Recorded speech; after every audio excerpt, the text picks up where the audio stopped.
What is going on, guys? Welcome back to the channel, and today I've got another really quick little guide video for you guys covering the targeting system in Star Wars Squadrons and showing you how you can actually customize it to your liking, giving you a bit more of an edge out there in the skies. Now, there's really not a whole lot to go over in this video, but I do think this is going to help a lot of you guys out. I know when I first started playing, I found it really hard to know where the enemies were and sort of which ones were the best ones to attack, and if it does feel that same way for you, then this video right here is going to help you out a ton.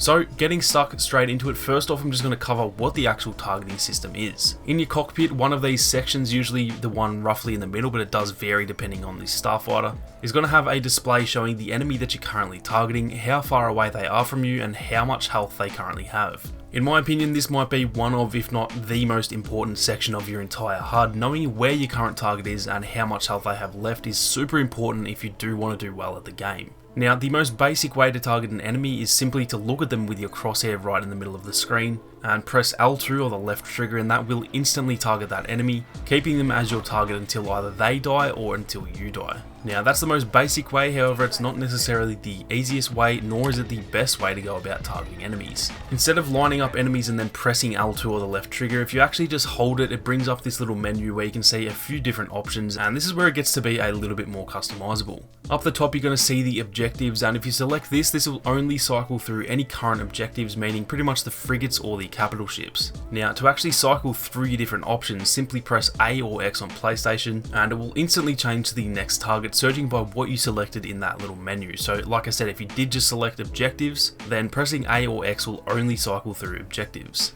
To the right of the objectives there is then the last attacker option. Doing this will select the last enemy that shot at you, and I could be wrong so don't quote me on this, but I think even if you die that will actually still target the last person that shot at you before you died, so pretty much the person that killed you, and so this one is great for getting revenge. Under that you have the target's attacker, and this one is to quickly target who is currently attacking you, likely someone on your tail that you can't actually see. Now, for a few little bonus tips, rather than selecting this in the menu, you can actually just double tap A or X at any point and it'll instantly choose your current attacker, so that is a much faster and easier way of doing it. If someone is on your tail, you can double tap A or X, then press Y or triangle, and that will target your attacker and then actually ping your attacker for your teammates to see. So this is massive at allowing your teammates to come and shoot your current tail if you can't seem to get away from them. The next option is to target all enemies, and this one is pretty obvious. This will just cycle through all enemies in the game each time you press A or X. The next option below that is the Flagship System, so this will only cycle through the capital ship's shield generators, power system and targeting system,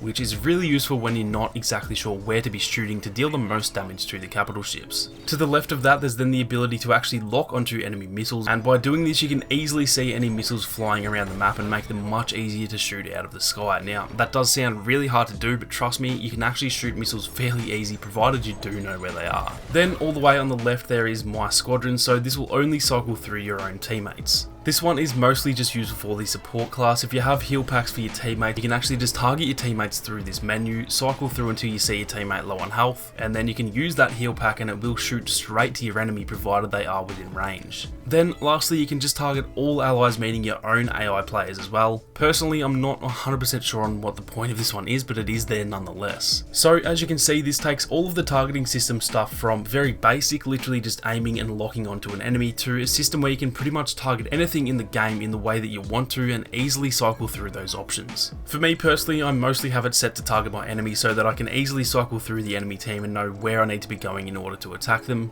But if I do play support, I mostly have it on my teammates so I can heal them, and if I do play as bomber, I generally put it on those flagship systems so that I can easily know which subsystem to attack. I do have a few more really small guides on the way like this one. In a few days there will be a video covering the advanced power management settings, and then there are plenty of other guides on the way as well, so be sure to stay tuned for all of that. That is going to do it for this one though, guys. If you did enjoy the video, then be sure to leave a like down below, and if you are new, then consider subscribing to the channel with those notifications on. Thank you all so much for watching. You guys have a great day, and I'll catch you all in the next one.